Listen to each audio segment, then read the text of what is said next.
Hey everybody, it's Jason Blaha here, and today I thought I would chat with you guys and gals a little bit about what's really the minimum exercises someone needs to actually be pretty jacked, because a lot of people don't have a lot of time, and so I kind of thought about this a little bit, and I've always thrown these out there. These are kind of your basic exercises, and I say that, look, if you can't get to the gym and do anything else, I usually say there's 4, 5, 6 exercises you should do, and I change the list up from time to time. So I thought today would say, look, and I'm not saying this is all you ever need ever, because it's obviously not true. I probably do 15 different exercises a week personally. Pretty normal for me. But if I were to look at it and go, man, if someone just really didn't have that much time and they could only get to the gym, say 3 days a week for 20, 30 minutes, well, what would they do?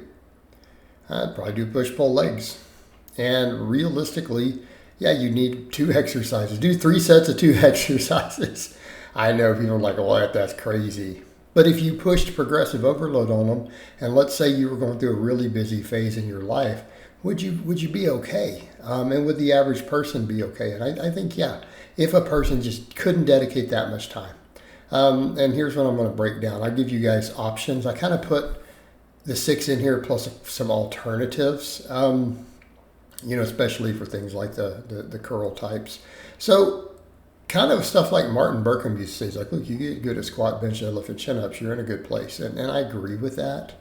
Again, not saying I'm promoting this. I'm telling you what could you get away with. So maybe a push day, I would do a flat bench and then a tricep extension. And notice the extension I do. I'll show you in here the extension I'm doing when I say that.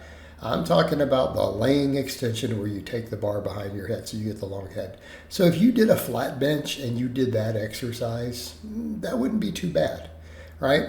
You'd have triceps, you'd probably have a chest. Alternatively, I don't think I would go for a different tricep exercise if that's all you do. But could a person incline bench instead of with a barbell? Yeah, now some people are going, well, I want to do dumbbells. No, you're only going to do one exercise. Dumbbells are not really going to get it done because you really do need to get decently strong. I don't think they make for a great primary. But for a main chest builder, flat bench or incline bench. Yeah, flat bench or incline bench. It would absolutely get the job done. And then do a tricep extension after. So even if that's all you could get done, you're like, man, I only got 20 minutes. Do 3 really hard sets of bench, close to failure. Or have a spotter help you do the last rep. 3 sets of really hard extensions. Follow some progressive overload on those. Like I said, if flat bench isn't your jam, you could always do incline in there. All right, you could always do some incline in there. And keep in mind, you guys see me throwing these weights around here. Keep in mind my age. Notice my beard is gray. I mean, we do rep work with 325 on a pause bench, right? Do rep work with 550 on a deadlift. Squat 500 pounds, right? But I digress. Back over to the point. Yeah, you could flat bench or incline. I'm still going to lean in the direction of flat bench, but man, do I like the incline. I feel like the incline brings a lot to the table. So, I mean, even then, if we only did 2 chest exercises, that combination, flat bench and then some incline, yeah. All right, well, what about then for kind of a pulling day? Well, you need lat work. I'd say a pull-up and then a curl. Well, 1 or 2 types of curls. I lean in the direction of that barbell curl. But, man, alternating dumbbell curls like this bring a lot to the table. Now, for the pull-up, does it have to be a pull-up? No, it could be a chin-up. I think a nice, solid pull-up, overhand grip pull-up is going to give you a little bit more lat development. Just says me. I feel it hits my lats harder by a small margin. Alternatively, could someone do really heavy barbell rows in place of those 2? Sure, it's possible. I don't think that would be unreasonable. I mean, a pull-up, a chin-up, a barbell row. I'm going to lean in the direction of the pull-up, though, mainly because you're going to have deadlifts anyways. So I always tell people, if you can only do a few things for your back total, deadlifts and pull-ups, and it's not that say that rows are not better for overall, but pull-ups are going to give you more lat, and then the deadlift will fill in the gaps. Now in a perfect world, I'd do all 3. I mean, so if someone really had a little more time, I could do a pull-up, a row, and then a curl. Now for curls, again, I think the straight bar curl is almost an essential exercise. Especially if you have lagging biceps. Of course, you saw the way I do it. All the way down, all the way to the face. full range of motion. Here's the extensions I was talking about. This is what I mean. And yes, those are 45-pound plates on the bar. These behind the head extensions, where you're laying, you do a laying extension, but instead of lowering it to the face, you get it behind the head. That will get that long head of the tricep that gets missed a little bit on the bench, right? It's why you kind of almost need something like that to fill in the gap with the bench, okay? But pull-ups, though, for the pulling, absolutely. Pull-ups are king. I love pull-ups. But I said a chin-up would definitely get the job done, might get better biceps out of it. And alternatively, if you're not strong enough to do either, you could certainly do a row. You do a bent over barbell row. I didn't put any clips of that in here.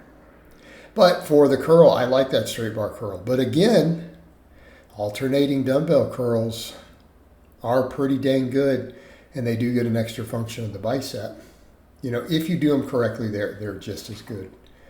So I definitely will get the job done. But you need to start in that hammer position and bring it all the way up to the face, with the palm up into a supine position. But again, these sort of barbell curls, nice solid barbell curl, done for a full range of motion. And this is really is a compound movement. It's not really a true isolation, because you think about the nature of this movement. And that shoulder extension, when you bring it up to the face, I mean, we're working some extra muscles. But that's also necessary for maximum bicep activation. You need that movement, right? So then what about lower body squats and deadlifts? And again, I'm not saying it's all you need. I would never want to avoid reverse hypers. I would always want reverse hypers. But if all you could do was squat and deadlift, like if you didn't have a lot of time, yeah, you could come in. And notice that what I said in here could be done easy with a home gym if you have to. But squats and deadlifts, 3 sets of each, done once a week, still would give people more development than they get doing a lot of other stuff, right? Push some progressive overload on them. Do a good back squat. Do a conventional. When I say deadlift, I mean a conventional deadlift, right? Like you see me doing here, right? And yeah, that's 550, 250 kg for those who don't use freedom units. But yes, if you only did those 6 exercises, you could probably get reasonably thick. You could get it all done. And this is the sort of thing that I tell people, that if you're in a situation in life, a period of time to where you really can't get more than, say, 20 minutes in 3 times a week, 30 minutes, you could fall back to something like this for a bit and still be okay, right? Is it going to be ideal? No. Are you going to make the best gains possible? Not even close. But you'd still make gains. Person can still get pretty thick. They would still, at the very least, even if they're semi-advanced, they would maintain what they have, right? They would maintain what they have for sure. All right, guys, but that's really all I have to say on that today. I hope it's been informative, and I'll talk to you guys and gals next time.